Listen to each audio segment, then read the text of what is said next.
बांग्लादेश की सत्ताधारी party BNP ने पश्चिम बंगाल में बीजेपी की जीत पर खुशी जताई है। न्यूज एजेंसी एएनआई से बात करते हुए बीएनपी के सूचना सचिव अजीजुल बारी हैलाल ने बीजेपी को जीत की बधाई दी और कहा कि इससे भारत बांग्लादेश संबंध मजबूत हो सकते हैं। उन्होंने ममता बनर्जी सरकार पर तीस्ता जल बंटवारे समझौते में देरी करने का आरोप लगाया और कहा कि वह इसमें सबसे बड़ी रुकावट थी। उन्होंने दावा किया कि ये समझौता बांग्लादेश सरकार और मोदी सरकार दोनों ही चाहते थे। हेलाल ने उम्मीद जताई कि शुभेंदु अधिकारी के नेतृत्व में बनी सरकार भारत और बांग्लादेश के रिश्तों को बेहतर बनाएगी और तीस्ता समझौते को आगे बढ़ाने में मदद करेगी। उन्होंने कहा कि भारत के राज्यों में बांग्लादेश के साथ सबसे लंबी सीमा पश्चिम बंगाल की ही लगती है, इसलिए वहां की राजनीति का असर सीधे दोनों के संबंध पर पड़ता है। वहां सत्ता बदलना दोनों देशों के लिए अच्छा है और इससे दोनों देशों के बीच सीमा मुद्दों पर भी सुधार हो सकता है।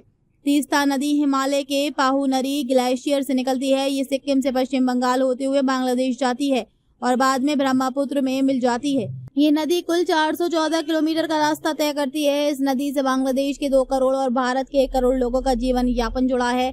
इस लंबी यात्रा के दौरान तीस्ता नदी की 83% यात्रा भारत में और 17% यात्रा बांग्लादेश में होती है। भारत और बांग्लादेश के बीच तीस्ता नदी के पानी के बंटवारे को लेकर कई सालों से विवाद है। बांग्लादेश तीस्ता के 50% पानी पर अधिकार चाहता है, जबकि भारत खुद 55% पानी चाहता है। जानकारों के मुताबिक अगर तीस्ता नदी जल समझौता होता है तो पश्चिम बंगाल नदी के पानी का मन मुताबिक इस्तेमाल नहीं कर पाएगा। यही वजह है कि ममता बनर्जी इसे टालती रही।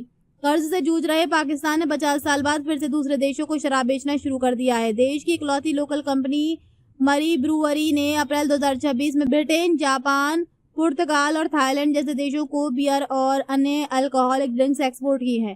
कंपनी के एक्सपोर्ट मैनेजर रमीज शाह के मुताबिक अभी शुरुआत में विदेशों में नेटवर्क बनाया जा रहा है और आगे चलकर प्रोडक्शन बढ़ाने की योजना है। पाकिस्तान में मुस्लिम आबादी के लिए करीब 50 साल पहले इस्लामिक नियमों का हवाला देकर शराब पर बैन लगाया गया था। इसके बाद शराब का एक्सपोर्ट भी बंद हो गया था।